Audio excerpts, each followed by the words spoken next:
This is Wesley. This is Kashina. And you're listening to In Between the Lines.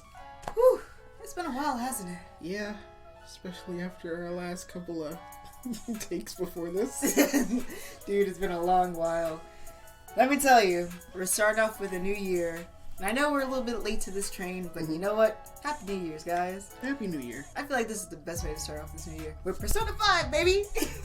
So, I have a question to ask you. What is it, sir? Hey, do you want to know something? What, Wesley? What do I want to know? I am thou, thou art I, thou hast acquired a new vow. With the birth of the friendship persona, thou hast required new power. So yeah, right now we're talking about Persona 5 Royal. Oh my god, guys, you just don't know how excited I am to finally be talking about this. Like, I finally had to get those words out. Jeez, we took like 47 takes before this. Trust me, we have been practicing that, and I've realized how scary, accurate, to me at least, I sound like Lavenza, and that terrifies me. That says some things about me. What? But anyway, I guess we should, we need to totally say this. Spoiler warning! We're going to be going over everything that has happened with the Royal content. So basically everything about Persona 5 Royal, you guys have been spoiled. You guys have been warned. We're going to be spoiling the whole thing. But if you haven't listened, so here's the thing. We're only going into Royal content. If you want to know about Persona itself, go to the second episode. We have talked about that in full. And plus, that's also when Kashina came in. Yeah, that's the first episode when I came in, and we actually go over that whole game, like he said before. We've gone over that whole game, boss battles, everything about that. Talked a little bit about what Persona actually means. And we talked about a little bit of the series in general. So we've gone over all that back in episode 2 of In Between the Lines. And this episode in particular is just Royal content. So all the new stuff that's been added, the new true endings and everything about that, that's all here. Yeah. But just to let you guys know, that's what this episode's going to be about. So, I think before we actually go into the actual content, let's talk about how we actually went through this game and experienced it. Wesley, hi. How did you experience this game? So, most people may not know this. They haven't watched the second episode or listened to it. But I, Wesley, do not own a PlayStation. Gasp! I grew up with one. Yes. But, we morphed.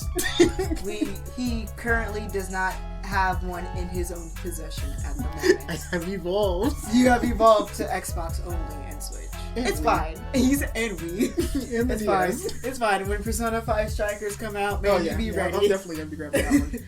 But, yeah, since I don't have a PlayStation, so that meant I couldn't play it like how normal people play it. I had to go to YouTube and find it through other means. So I found this guy named Johnny Awesome. He was really supportive and really helpful. Yeah. And he basically did a playthrough, I should say, Persona 3, 4, and 5. And just 5 Royal. 5 Royal a couple months ago.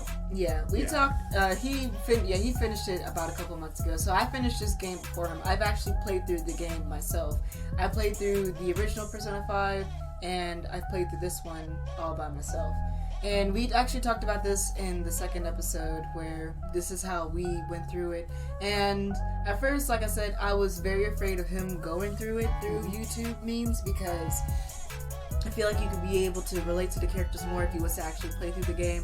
But understanding his situation, I know why he did it. And he still enjoyed it. He still got a better experience, actually, because Johnny Awesome does a very meticulous job of making sure to go through everything. Yeah. So, yeah, you went through the best YouTuber you could possibly go through, and you actually experienced more of the game than I have. Because I have yet to actually done my second playthrough and actually 100% everything. Also by me finding Johnny Awesome, that was completely by accident. But it's good, because he's really good. So, with that out of the way, that is how we both went through the games. I played through it, he watched it. Mm-hmm. So, when he goes to talk about it, he'll talk about it more through the story means. Yeah. Me, I'll talk about it through story, but also through game mechanic means, because, let me tell you, the new mechanics that they added into this game, beautiful. Mm-hmm. Just beautiful. But anyway, let's start out with the new content. So, what are our overall thoughts about the game? So, when it comes to the actual new content, I would say that the new game, you can experience it right at the beginning. Yeah. Like with the new intro sequence oh my gosh, the opening. That opening. Oh my gosh, that opening animation, oh my god. There's so much symbolism in it. I just, as an animation major, oh my god. More as an animation graduate, because you already graduated. Well, yeah, technically as an animation graduate. But, like, the animation is just spectacular. And you, as, like, a huge music buff, what are your thoughts on the music? Yo, that music is good. That music pulled at my heart. And here's the thing. Because you already know about this, buddy. Yeah. Because we've talked about this a lot. Yeah. Most times, when it comes to the music, I'm just like, oh, I like this. I like it because of this. I like it because of this melodic tone. Yeah. Or how the singer does this. Yeah. Or how she makes herself sound very sassy and makes herself sound kind of like on a little bit. And I'm like, okay, cool. I like this. But then it gets to a point where it hits you. And you're just like, wait a minute. This is actually a conversation between such and such and another character. And I'm just like, the only time I've ever actually done that is with Ruby songs. Yes. And I'm like, oh, this song correlates to this certain character. It's a conversation between her and her, or whatever. And that's interesting for me to implement that into Persona. And I'm like, because you've like never done it. I've never done it before. And then now I've like added it to my freaking playlist. We already know Wesley has a big playlist. He has a big playlist of like anime openings and stuff like that. My family kind of criticizes me because they're like, "Oh, you listen to his anime music." Blah, blah, blah, blah, blah, blah. I mean, I kind of do the same thing. So look, this is my livelihood. So once we get past the amazing opening and the amazing menu screen, just the menu screen alone, oh my god! Also, we will bring up the music toward the end of the game. That music. Oh my gosh, that Chef's Kiss music was I believe good. I just also sorry. I will say that with the music that has played throughout this, there is like really good symbolism. What is up with me today? Now I'm using words I've never used before. Symbolism. But there's like really good symbolism that like kind of like foreshadows what a certain character is going through. Oh my god, yes. So other than that, especially with that song, I Believe. Oh my gosh, yep. Please, Wesley. Oh my god, my heart. I literally cannot handle it. Every time I hear I Believe, I start crying. I just love this game, man. You just don't. I mean, you do understand, but I just freaking love this game. So, even at the very beginning of the game, when you think, oh, you know, it's going to be a drag going through this game, especially if this is your second playthrough of it, which is mine. I've done multiple playthroughs of 120 hours, we should say. 120 hours of this game. When the original game was 100 hours, and I was like, oh my god, this game, it probably killed me. But guess what? Still loved it. And I still love everything about this new game. Yep. Let me tell you, everything from the beginning, when we literally transfer over to the new school, and my first thoughts were, oh god, it's going to be a drab to go through everything and finally see the new content. Oh no, they hit you with the new content immediately. Oh yeah. When you're walking through the streets of Yongen Jaya, oh my god, you see characters that you're like, wait a second, was that tied to Kevi? You got to Kemi, and then you're sitting there like, you see Sainijima with like, Goro? And then you're just like, wait a minute, is Sojiro still walking in the back room? What are you doing over there, my dude? Was that a Futaba I saw? Was that a Haru I saw? Was that Makoto? Freaking, and then when we meet our principals and stuff like that, and they're talking crap about us literally to our face, freaking also, you see Kawakami walking through the streets too, and you're just like, I'm back home. I'm back home. I went into this game like, welcome me back with open arms. And not only that, freaking when Kawakami gives us our student ID and we see the little maid. Oh, the flyer? The flyer there. I was like, yes, it's new. I love it. Oh my god, I freaking lost my mind. Now, before we go into the all positive things about this game, let me tell you about the little things that I was actually kind of afraid of before actually even starting this game. Okay. Back when we only had trailers. I remember the trailers. Oh my god, the beautiful trailers. I'm sorry, guys. I'm gonna be weird throughout this whole episode. I apologize for that. So, let me tell you. I was afraid that the way they would implement the new characters, because when I have yet to see, okay, so you know how like Persona 4 Golden was, and stuff like that, right? I never played any of the other ones. I'm playing through Persona 4 Golden now, but when it came to them adding the new content, when it came to Marie, when it came to them adding new characters, they weren't very like intrusive. Like okay, so when they introduced Kasumi and they made it seem like she was going to be a new member of the team, I instantly became afraid because I mean, with Persona 4 Golden, they made Adachi actually have a confidant. Sorry, they weren't called confidants. They actually had they have Adachi actually have a social link, and they added Marie to be a new social link, but they weren't actual members of the team. Yeah, whereas now when we had Kasuma. Kasumi. When they had not my hero. When they had Kasumi show up, and it like the trailers heavily made me think like, oh, she's now a new permanent member. And when that intro sequence went, when we had to like fight our way through the casino, and it seemed like she was helping us out, I'm like, okay. Yeah, because when that happened, I was like, who the heck are you? Because the thing is that like whenever we play this, well, you play this whenever I watch this. Either way, it's like we're still doing the same thing. Yeah. But whenever we go through this, we put everything that we've known about it to the back. We do our best to. Yeah. I do my best to, at least. I mean, I just everything that all the trailers we saw, I slammed that door shut. Now I was like, y'all are not intruding. I'm going in this fresh. Other than me calling out all the characters that like I remember. You remember? Like, oh man, when I hit certain points, I was like, yeah, I knew that was gonna happen. The embarrassing on-stripping scene for the painting thing. I was like, oh my god, no! No, but like, seeing that whole intro with like us going through the casino and having Kasumi come in, and then she's like, oh, I'm here to repay, the debt that you paid for me. And I'm like, we never helped you out though. I don't know who you are.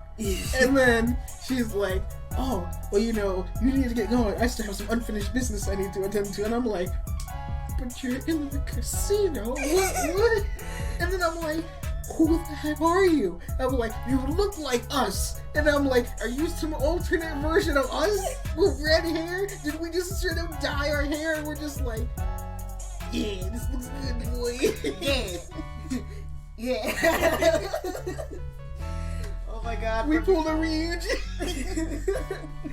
It was like, I was so happy to see these new characters, but I was honestly so afraid as to how they were going to implement it into the story. The fact that actually going through the game, I soon realized that my worries was for naught, because they made the optional new stuff to actually be, optional. Yeah. You can choose to experience the story that was Persona 5, or you can choose to naturally float. Well, I say naturally. We more like ran into a brick wall when it actually came to the new Royal after game content. They just thrusted you in there.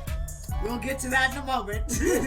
But like, you can naturally go through the game and choose and make choices that will, I'll put this in quotes, naturally go into the new content. Because let me rephrase what I said before.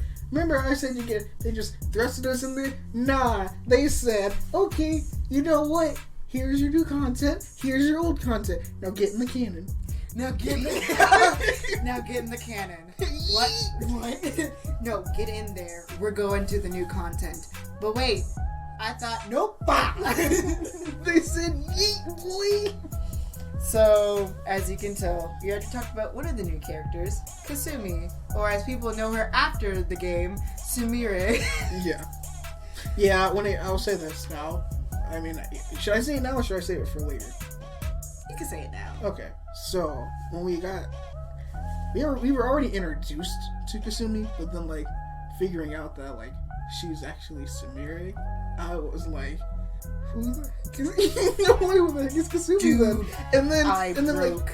like what we were in Maruki's palace when that all happened, and and so like when it was weird because like sometimes like when you have like an anime cutscene, like it transitions into an anime cutscene, whereas this time it just shows it on a freaking screen, and I'm like, I was not ready, and I was like, what the heck is going on? And then you're seeing it from like first person point of view, and I'm like, this is a new take, and then we're just like, you hear, oh, Sumire, and I'm like, who? And then she's like, oh, I'm Kasumi, and I'm like, but aren't you the girl that's on the floor? Aren't you Kasumi? And then I was like, wait a minute, I have to think about this logically. That Kasumi has darker hair. I was like, our Kasumi has lighter hair. What the heck is going on? There was a lot of oof. Like, when it came to the reveal of Kasumi/Sumire, we're going to refer to as Sumire. Also, I should probably mention this. When we're talking about the main character, in our playthroughs, we called him Akira. So, just letting you guys know that right now. I almost jumped and just went straight to ice stuff. I know there's some of you Rin fans out there. Trust me, I understand Rin, Amiyama. I'm sorry, it's just Akira Kudasu to me. We have nothing against the anime. We have nothing against Ren, but I just prefer Akira Kudasu. I'm sorry, guys. But no, back to Sumire. When her reveal showed up, oh my god. But we'll get more into that when we go towards like talking about the endings, man. Because, hoo boy. In the words of Sojiro, hoo boy. So, as you can heard, the other new character that we've mentioned briefly, Dr. Maruki.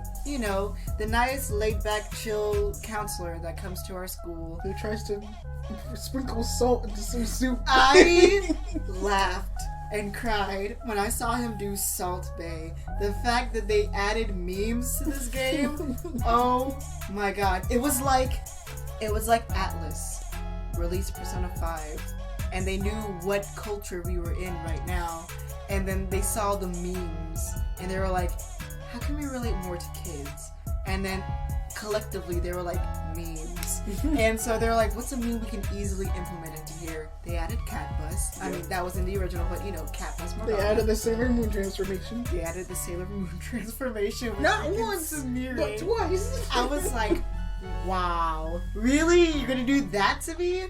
When that happened, I was like, what in the world? And at first I was like, okay, Morgana doing the whole Morgana transform. I was like, okay, Sailor Moon reference, obviously. But then you got freaking Sumire over here going doo doo doo doo doo. She literally has a magical girl transformation. And then the company was like, okay, that was two anime memes. I think we're doing good, but let's relate to the Americans. What's a thing that we could do? Then they saw Salt Bay, and they were like, perfect. And then they looked at Dr. They said, we book 'em, boys. And they looked at Dr. Maruki. He's already a handsome guy. But then he said, I cried. My brother was in the room. He was like, what just happened? And I was like, Salt Bay, just accept it. He was like, that's so early 2000s. I was like, shut up, it's Salt Bay. I just thought it was funny because he was like, oh, time for me to add in my special sauce or whatever. And I was like, what you doing over here? And then he takes the salt and you see him go like sprinkle it, but then you see the wind take it away. The students were like, why is the wind so salty? And I was like, my dude, the salt didn't work. So those are the two new characters. I also like Dr. Maruki, okay guys?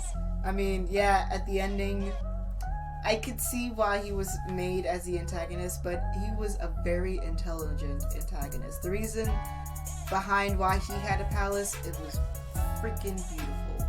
But so, let's talk about some of the changes that, we personally liked. What was one change that you liked in particular? Like overall? Yeah, like overall with the new royal content. Okay. So, one change that I really, you already know which one I really like. But, I'm jumping straight into this one, okay? You can do it. Don't stop me now. Stop me now. So, the one thing that I really liked was, like, it came toward the end of it, and, because it did something that I didn't think was actually going to happen. And what was that? And that was when you're completely out of SP. You're kind of out of MP a little bit, but you and Maruki, or Joker and Maruki, at this current point, they're just tired, and then they just start wailing. Nah, I already told you. Now you're trying to stop me? No, because I thought we were gonna save that for like the very end. I'll bring it up again. Oh my god.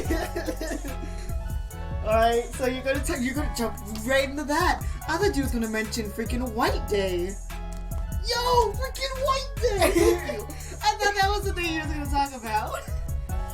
I'll save what I said before for later. But freaking White Day! We got Valentine's Day, right? We have Christmas Eve. Like, well, we gotta go with order. Because first we got Valentine's Day.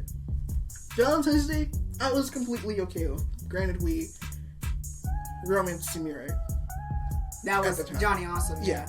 We romanced Sumire. I romanced You romanced Makoto and Kawakami. And so, I was like, okay. But then I didn't really think, because usually in vanilla, we didn't have anything after Valentine's Day. Yeah. It just went straight to us leaving. Yeah. And then I was just like, when it went to the next day, and then, Sojiro was like, hey, so, are you gonna do anything for White Day? And I'm like, what the heck is White Day? I wasn't expecting that, and I was so happy. He's just like, hey, are you gonna do anything for White Day? And I'm like, come again? So for those of you who don't know what White Day is, it's a tradition in Japan where on Valentine's Day, the girls give those that they like chocolates, and the boys, on White Days, exactly a whole month afterwards, they give those that gave them gifts a gift back, but it's supposed to be equal to the gift that they received. It's supposed to show how much they like them.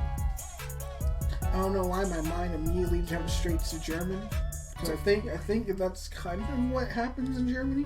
It's been a while since I've taken a German class, but I'm pretty sure. I think. You're like, I think? Because I remember I had to do that when I was in my German class back in high school. Or maybe they were just trying to implement some crazy stuff. You're making it White Day, guys? I know it's an Asian thing because they also do it in Korea. Yeah, that's what I've heard. But I like how us giving back to our lover was a whoa. But I will say this. White Day was interesting because our boy Sojiro, he pulled some strings. Dude, he came through. The real MVP of Persona 5 Royal, freaking Sojiro, saving us with White Day, man.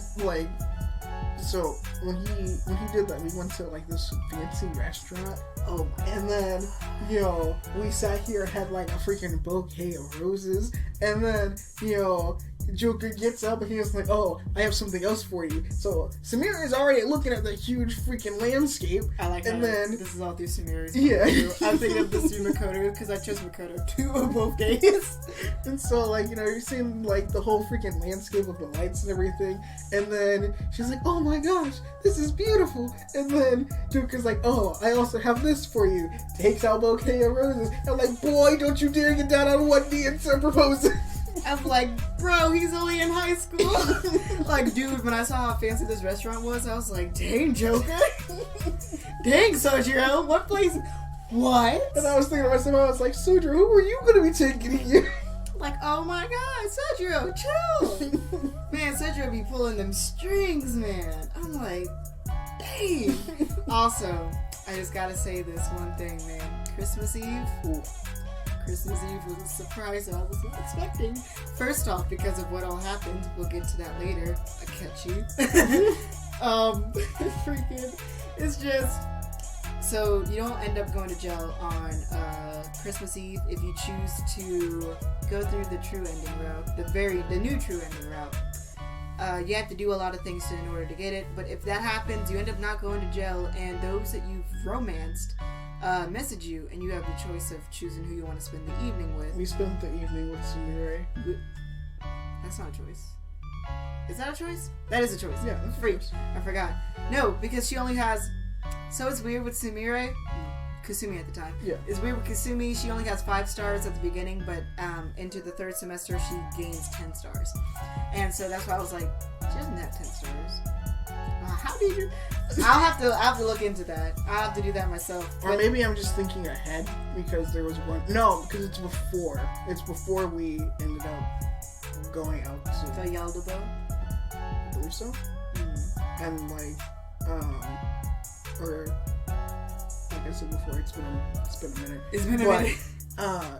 If my memory is actually going on the right path instead of diverting all over the place, no, it was before we go to meet Nichijou, before we originally are supposed to get taken off, and we actually spent our last day with Sumire. Well, Johnny spent his last day with Sumire. Interesting.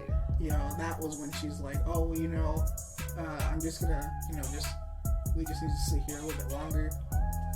And that was kind of like a little cute moment. And then after that, then we're just like, alright, guess I'm to going to jail. And then we catch each other. And then we left. And I was like, oh, so that's how that's about. So it's kind of a thing, but like, if you go down Sumire's whole route before you are given the options, you already have completed hers, and then everyone else shows up. I can't remember that, but I think that does happen. Yeah. It's been a while. Like, I finished this game long before Johnny Austin finished it. But that night, I chose Makoto all times when it came to romancing people. I love Kawakami. I chose to romance her just so I could see how her story ends because I freaking love Kawakami. And every time I was right. I felt guilty because I was like, Kawakami, I would choose you, but Makoto's canon, guys. So and all moving this time you thought I was crazy. So moving on from the obvious romance events, freaking the new Confidants. So we already talked about Kasumi and Dr. Maruki, but we saved the best confidant for last. And I'm gonna go on a big rant about him. Igor. Nope, I just wanted to see what you were gonna do. So we're gonna have to find a new host for this thing. Is there anybody available who wants to talk about anime and video games with me? Because obviously, wow, I know this isn't even my show. I'm sorry. Monster. This isn't even my show. I'm sorry. We are of course talking about That's it. Cut it. We're obviously talking about Nanako. No. Sorry, Akechi. Ha!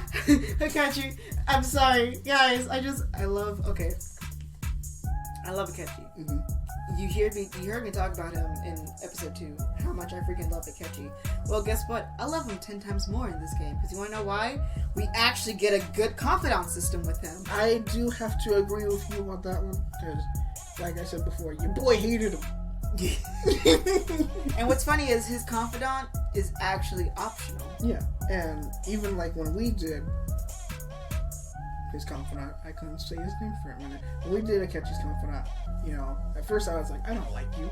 I really don't like you. I don't like you at all. And part of me is like, because I'm thinking back to like everything that he did to us back in 5. Yeah. And I'm just like, why am I doing this? I don't know. It's the new content. And so, it got to a point where he was like, in all honesty, I hate you. And I'm like, feelings mutual. I was destroyed. As soon as he said that, my heart broke. I was like on the ground. My brother was just like, I don't like that guy. And I was like, no, you don't understand. But then it got to a point, because then he actually took us into Mementos. And then we actually got to fight. And I was like, oh, you going down. I'm scrapping with you right here, right now. And I let out all my frustrations, and I'm like, I'm not even the one playing the game. I like how his little thing after the fight where he throws the glove at you. Mm-hmm. He said, in Western cultures, they would throw a glove at their opponents to show that it's supposed to be a symbol of a duel. And I'm like, yo, and that glove holds so much importance. Yo! And I'm just like, okay, I got you. And I just, like, the reason why I like the fight so much is because, for most guys, I should say, usually if you meet someone and, you can't really judge a book by its cover, you think somebody has good intentions when they actually don't, and you're just like, that ain't cool. You just want to see their true colors. Yeah, you want to bond with them, so what's one way to bond? You beat the crap out of each other. Okay, Yosuke. I was leading into that. And, because it made me think back to Persona 4. And in Persona 4 Golden, there's a point where Yosuke is mad at you. You Narukami, not you. He's mad at you. I mean, technically you're right. Yeah. But I know, you Narukami. And it gets to a point where he's like, when you first showed up, I was actually jealous of you. And it gets to a point where he's like, you know what, I need some way to let out this frustration. And so he looks at you, and he is like, hit me. And I'm like, my dude, I can't do that. We've been through too much together. He was like, I don't care. Hit me. Dude, and my base persona is your main weakness. You're weak to lightning, dude. And basically, they just have a fist fight. And I'm like, then I felt that. And I was like, I understand where you're coming from, because you need a way to let out that frustration. You can't keep it bottled in all the time. Yeah. And by them trading blows with one another, that's how they actually got to know each other a lot better. So, in our case, we just beat the crap out of each other in Smash Bros. Yeah, but say, me and you, we don't fist fight. We just fight each other in Smash Bros. And you deal with my, mean call of like, that was obviously cheating. You're juggling at the edge. How dare you think you can just juggle me? Down spike. Down spike. Bro! Unless it's like fighting with stupid Kevin. And he's playing as Ganondorf and he's like, you come down with me. I'm sorry, guys, got off track. That was one of our other friends we mentioned. But with Akechi, I just like how that fight symbolized something to me. It shows the complexity behind Akechi's character, and you actually see the true him. He, as he's mentioned throughout his whole Confidant, he has had trouble, being able to connect with people.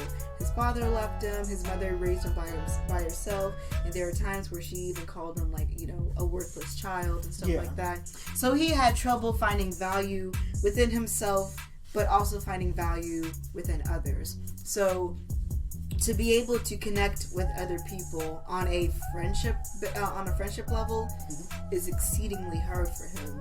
So he's always seen himself above people. But when he actually meets our character, he actually finds somebody that's on equal grounds with him. He is stuck between wanting to get close and wanting to be his friend, but also is pushing him away. There's a good YouTuber, I can't think of his name right now, but he actually goes into a psychological analysis with Akechi, and he's just kind of like, this is very common for people who, they're from a very difficult, family background. Yeah. And I see it with Akechi. That fight shows that that's his only way of really, truly, bonding. Not bonding, but it shows that he wants to connect to Joker, but he's also afraid of connecting to Joker. Yeah. No, you still got that bonding. Yeah. So I freaking love it. And then what happens afterwards, we see the real Akechi. Let me tell you, third semester Akechi, sassy Akechi is like my favorite Akechi. Dude, his oh my god. I'll go into that here in a little bit. But I would say that's a little bit of I would say that's a little bit of a wrap up of the things that we liked about the royal content. I kind of want to briefly mention about things that I didn't like. Now, is there anything in particular you don't like? Because all the things that I have, slightly game mechanics based. Is there anything I didn't like? I'm trying to remember. And you can easily jump in if you remember me saying something I didn't like. I never heard any complaints on your end. Not that I know of. Yeah. I think it was like one of the shadows. I think that was about it. Oh, shadow placements? I think so. Abaddon? Yeah, that one. But I think that was the only one. But then I think it mainly was because of just me laughing at how the shadows are animated and how they move across the screen. I hate it, man. So let me tell you, this is going to be a little mini rant series, rant. about a little man rant about some of my little complications with the royal content, enemy placements. Okay. End game. I understand. You gotta be hard. Yeah. You know, I understand. You understand. Cool. Don't put a Baden everywhere. That is true. Don't put a Baden everywhere. They put a Baden in like 4 different places? He drains ice. Yeah. He repels most things. Literally the only thing that you can do to him, I think... Isn't there a point where a Baden doesn't have any weaknesses? Yeah, he doesn't have... He has no weaknesses. Yeah. He repels physical and bullets. Yeah. He drains ice. And everything else is just neutral damage. And he has a crap ton of health. Yeah. So why in Maruki's freaking... Palace? No, not in his palace. Abaddon didn't show up in his palace. Abaddon showed up in... Oh, yeah, he did. Well, for us, he did. Oh. Well, for me, he never showed up in the palace. He always showed up in the mementos. In Maruki's mementos. That too. The new floors. He's everywhere in there. Mm-hmm. I hate him. Oh my god. I hated everything about him. Literally the only way I was able to freaking fight Abaddon is if I had Abaddon equipped onto me.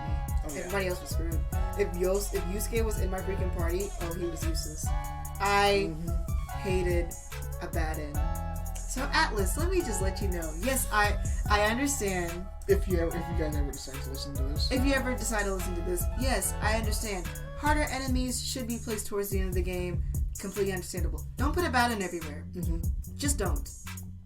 Don't make him stupidly with that defense and crap. And then another thing too. Why did you mess up Akumura's boss battle that much?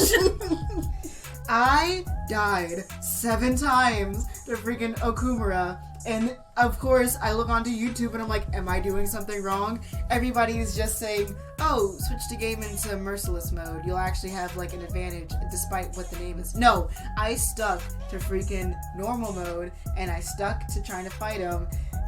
You need to fix that. Freaking everything about that. Gigaton raid. Why? Wesley, I know you honestly don't care. You heard freaking Johnny complain about this, but you were like, meh, because you didn't. I mean, it was kind of stressful at points. I mean, even because, in all honesty, Johnny almost died when getting into Okumura's freaking boss fight, and he was stressed. You could hear it in his voice, and I'm like, please don't get a game over. I was so mad because you want to know why? It took me a night and a day to do it. Oh boy. So in the night, my mom was sitting up front, and she just heard me keep yelling and screaming. My brother was just sitting there like, oh my god, you're losing. And I'm like, shut up. I know that I'm losing. Please don't remind me. And then they do the stupid, gang up on Joker thing. And I'm like, why choose my character? I literally have 3 other people here. Just go after everybody except for the one that's healing me right now.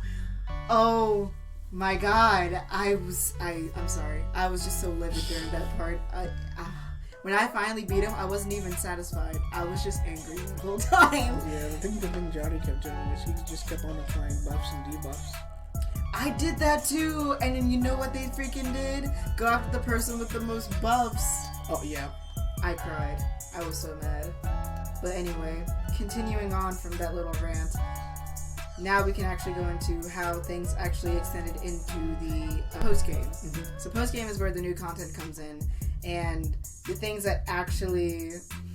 This is why I said I would mention later the thing about with Akechi. So Akechi just shows up. Oh, yeah. Literally, your way into the new content is Akechi shows up, you have a dream. All of a sudden, dead people are alive now. No explanation. They're just alive. Freaking Wakaba, she's there. Yep. And you're confused. Yep, I was definitely confused. Oh, we also can't forget, Morgana's a human. Morgana's a human! He's sleeping in the... Human Morgana can't hurt me. Human Morgana. Oh my god. I just like how that all happened. Literally, Akechi shows up, you go on a date with whoever you're dating, or you just go home because, you just go home. Because you just fight Yaldabo.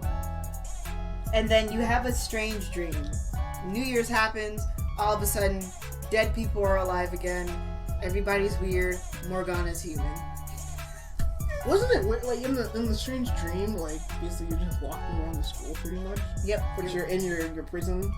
I was really freaked out about that. Yeah. And then at first there was no voice talking, and then as you were walking out of the school, you heard everybody's confessions towards Maruki, and I was like, oh, Maruki. I was ecstatic around this time. I was like, oh my god, it's the new content, and I remember like with us, we were just like, we woke up, and the first thing Johnny and I both said, we were just like, okay. We woke up, why are we in the nurse's office? And then I was like, good question. Why are we in the nurse's office? And then we were both like, why are we in the prison uniform? Why are we in the prison uniform? And the first thing Johnny said is, where's Caroline and Justine? Are they somewhere around here? At that time, she was living. So Wesley, now we can get into the part where I feel like you want to talk about this the most. I apologize about the noises in the background, guys. It's kind of out of our control. Yeah. We're talking about Maruki's... I think the Velvet Room's after us. We're going to talk about Maruki's palace. Now, the fact that Maruki has a palace was a very interesting choice because... Not all people are bad. Not all people are bad. And people who have palaces, they're not always bad. Even though he had a good intention. Yeah. Like, his intentions were always good. But... Especially seeing how... It's interesting. Because with Maruki, right? Like, we got to basically see his whole backstory throughout the palace. But it's interesting to see how he awakens to his persona. It was when we melded with the metaverse. Not the metaverse. When we destroyed Yaldabaoth basically was like, you ain't getting rid of me today. Maruki, where you at? I'm taking control of you. Come here, boy. So, just... Dr. Maruki, he's such an interesting person. He is. Yeah. Even though I've watched this one YouTube video where someone said, like, he's not a good therapist, and he's actually using very manipulative. Thank you. You're welcome. Oh my god, words. Manipulative tactics to actually win you over. And I understand. Yeah. But Maruki, his intentions are good. He just wants people to live without pain. As he said when we first met him, I want to fix the pain that you feel in your heart. Yeah. You can fix physical pain with medicines, band-aids, and stuff like that. But the pain in your heart, the trauma that you feel, that's not something you can just fix. Yeah. And the thing is that, like, because me and Yushina have talked about this a lot. Yeah. In detail. And the one thing that we both have come to agree upon is that you can't have happiness without pain. Yes, and we're going to talk about this when it comes to talking about the true endings. But yes, everybody, as you've said, you can't have true happiness without pain. And in Maruki's reality, basically, when he gets his palace and the new semester starts, the reason why everybody that was dead is back alive is because Maruki is making it so. He has changed reality. He's changed everybody's cognition. And to fix the traumas that are in everybody's heart, he just changes your cognitions of things. Yeah. So guess what? Futaba is severely hurt that her mother's dead. Make her mother alive. Haru wants to have an actual relationship with her father and also is kind of sad that he died. Bring your father back. Bring the father back. Ryuji really still wants to become a track star. Mm-hmm. That never happened. And he's the star of the track team now. An wants to be with Shiho. Guess what? Yep. That trauma that happened to Shiho never happened. So why did they join the Phantom Thieves? Exactly. Those traumas happened and caused them to become stronger. We also forgot. Makoto wants to spend time with her father and Nijima. Make it so. Guess what? The father's back alive, and guess what? Nijima's a caring sister. Exactly. I was at a loss for words for what was happening because this hits close to me. Mm-hmm. there are many things that have happened in my life that has turned me into the person that I am today. Yeah. And I can tell you one specific event, and I don't mind sharing this. I can share this a little bit, it's fine. I'm not going to get into too much detail about it. But there is one aspect of my life that has made me turn to art as my main focus. You want to know what that aspect is? The passing of my grandfather. If he was to have never passed, I would have never become an artist. Because art was my coping mechanism, and it made me realize that I loved art. Huh. I don't think you and me would have probably even met if that wouldn't have happened. Exactly.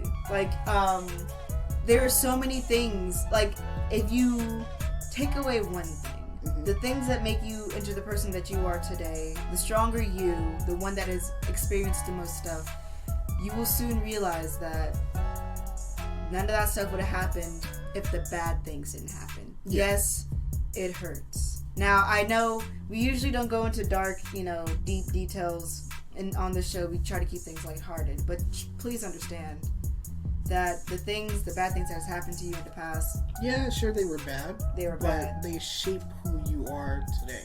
Yes. And because there's been a lot of stuff that's happened in our lives. Hey, like I've stated before, your boy wanted to become a chef at one point. I never actually liked writing. I never actually liked reading. You kind of have to read if you want to cook, but yeah, I mean, one thing.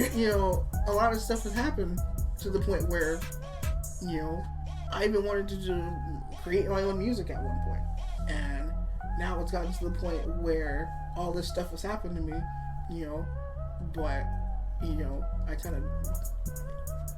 You get pushed down, but you learn how to get back up. Yes. And that's basically what we have to do. Either you get back up on your own and dust yourself off, or you get yourself back up, pull someone else up along with you, and y'all keep trucking. Exactly. Like, we became stronger people, not, pulled down by the things that's happened to us, but we've learned how to overcome them. Yeah. We try not to hold on to them, to the past, too much. Yeah. And I appreciate Dr. Maruki just wanting to make the trauma go away. But, as you've mentioned, you can't have happiness without pain. And a society cannot grow if they are just eternally happy. Because if everybody's happy, then why improve? We'll stay with how we are right now. So, we're going to talk about the new ending here for a little bit, and then we're going to end the episode. I know it'll seem kind of like a little bit early, but we've been on this for a long time, and I feel bad for y'all because I honestly would love to talk about this for hours. But the new ending, there was a lot of controversy when people, later after the game released and people actually got to the new ending, a lot of people had trouble with the actual new true ending. They were saying it's not very Persona-like because it seemed very dark and very cold and devoid of emotions. Like, spoiler alert, you choose to get to the true ending, you have to reject Maruki's reality and want to go back to the old. But then after you do that, people decide to move away. Yeah. Not decide to move away, but in order for them to grow, they have to leave. Yeah. Joker chooses to go back to his hometown, even though he could so fully stay in Tokyo where he's made a new name for himself. He decides to go back to his hometown to take back the experiences he made in Tokyo and bring it back with him. Ryuji is going to go off into rehab so that he can get his leg fixed so that he can finally become the track star that he wants to become. Yusuke stays in the art program so that he can become better. Maru's going to start her own cafe. Makoto's going to go off to university and stuff like that. Basically, everybody is going Anna's going to travel the world to be the best model that she can be. That's right. Yeah, I almost forgot about that. She's going to go off to go traveling. Basically. No, we already said Makoto. Futaba. She's going off to Shujin. Yeah. Yeah. So she actually kept her promise. She's going to go to school. Basically, everybody's going off to do their own thing. They're going off on their own paths. Yeah. And we get Morgana. And we get Morgana. Morgana stays with us. But everybody goes off to do their own things, but it's okay. Because you want to know why? They're going to become stronger because of it. They have learned to overcome all the things that has happened to them throughout this year and in the past. And they'll always stay connected anyway. We got cell phones. They got cell phones. But, they just learned to overcome it. And I find that to be and I am so okay with this new true ending. Yeah. Because the new bad ending, I know everybody stays together and it seems more Persona-like because it's a more happy ending. Mm-hmm. But it's a fake reality. Yeah. Everything that happens there is not true. And that's the thing that conflicts with me, because all that progress, all that progress that you made, all the strength that they built upon themselves. Because like one thing that we've talked about is like basically like applying it to our own life. Me wanting to become a writer and doing the podcast and everything like that. That took a lot of work. That took a lot of effort. Yeah. If it's just given to me, where's all that work? I wouldn't have learned how to do this. You wouldn't have learned how to do any of that. So even editing and doing all the whole video things, yeah, like all that work would have been for nothing if it's just given to you. You wouldn't probably have been able to do any of the stuff you're able to do because all that would have just been given to you. And you're just like, well, I know how to do it now, but do you actually know how to do it? Or would I care about knowing how to do it? Yeah. Without the struggle of me learning how to do it, I wouldn't have appreciated me being able to do it. Yeah. But yeah. I know that's kind of like a weird note to land on, but I just, we got way too deep. I'm about to say, sorry guys, way too deep. We're going to end this on a more happier note by choosing our favorite waifus. Obviously, is Nanako. No. Sorry. Wrong! It's Kawakami, you're so easy. I would say, yeah, I really like Kawakami. I romanced her because, so you know how like in episode 2, guys, where Wesley was going off on a tangent as to how he likes Kawakami? And you were giving so much hate for it? I thought that was hogwash, but then I went through her Confidant, and I love Kawakami. So yeah, Kawakami, I mean, she's actually a really good character. I know, right? I mean, the stuff that she goes through and stuff like that. Listen, it's still a little bit weird to me. Mm-hmm. She's a teacher? That she's a teacher. Yeah. But I can see why. I mean, yes, and you could see that she actually does really care about her students. Yeah.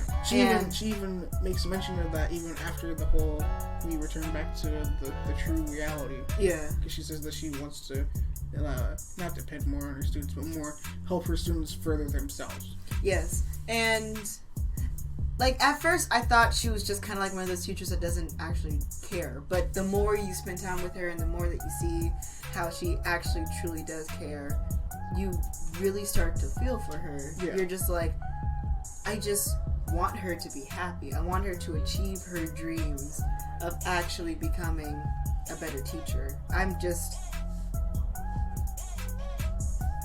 Yeah. It's amazing. It's mind-blowing. Like, at first it's, like, mind-blowing, because then you're just, like, you don't expect something like this to happen.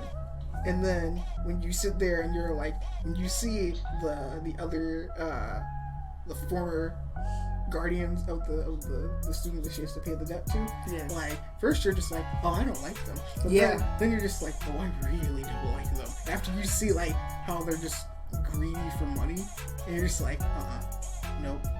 You put my teacher in the hospital? Nope.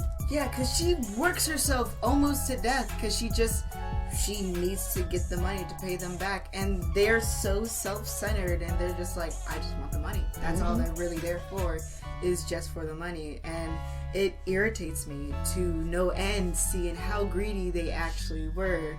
That's why... I'm going to say this, no one needs to work themselves to death. Future Wesley, if you ever decide to listen to this, do not work yourself to death. Listen to your own advice. Also listen to my advice. And let me let you know this for a warning, future Wesley. And also future me. If I find out that you have overworked yourself, I will personally come and find you. And I will talk to you. You'll have a stern talking to. But yeah, I would say this is a better, lighter note to end than how we were about to end, because this game, in all honesty, guys, the royal Persona 5 Royal is a very good continuation. Not a continuation. It's a very good conclusion. Yeah, it's a good conclusion to the main story of Persona 5. I mean, granted, we have Strikers.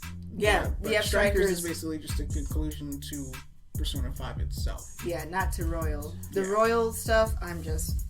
Mwah. More chef's kiss. It's an amazing game. It's an amazing experience. Wait.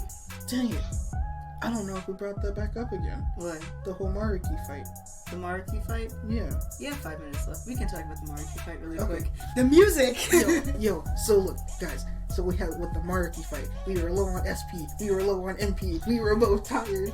Maruki and Joker just wailing at it, and I'm just like, this is the first thing that popped out of my mouth, right? I was like, hold up. Why is this reminding me of some Naruto type stuff? This is some end of the valley. Yeah. I was like, this is some end of the valley Naruto versus Sasuke final fight, and they were just wailing on it. In that one, I've already explained this enough, but in that one, we had no chakra, we had no health, we were just wailing on each other. Rasengan, Chidori, take off arms. Like, I like how they were literally fighting with everything that they got. Even though Maruki technically lost, he was truly trying to fight for what he believed in. And which was the music that played, I'm sorry, I didn't mean to. No, you're all good. But the music that played behind that, so the name of it is called Our Life.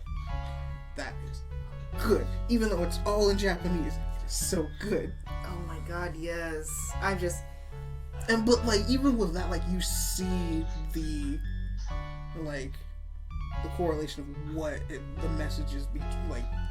Because remember how I said it was basically a conversation between two different characters. It's a conversation between Maruki and it's a conversation between Maruki and Joker. Yeah. And when you see that, and you can like, granted the audio for the vocals are kind of like muffled, so you can concentrate on the fight. Yeah, but like you can clearly see that it's from Maruki's point of view and Joker's point of view. It's two separate mindsets trying to make it valid, like trying to make it known that they think they're in the right. Yeah. And both mindsets are very valid. I know we have to wrap this up, but if you think about it, it's in a way kind of like Joker and Maruki are two halves of the same coin. They are. Like, all they want is to help people. Yeah. Yes. But, the way they help people are different. Joker is the way of rebellion, going against the status quo and what you think, what's keeping you down. You go against that, and that's the thing that builds you up. Yeah. But with Dr. Maruki, he just wants to take the pain away. Yeah. He wants to make everybody feel happy. And I understand. Wanting to help people by making them feel happy all the time is commendable. Yeah. But, I mean, are you truly growing from that? But yeah. I mean, I am. I mean, I am too. Alright, guys.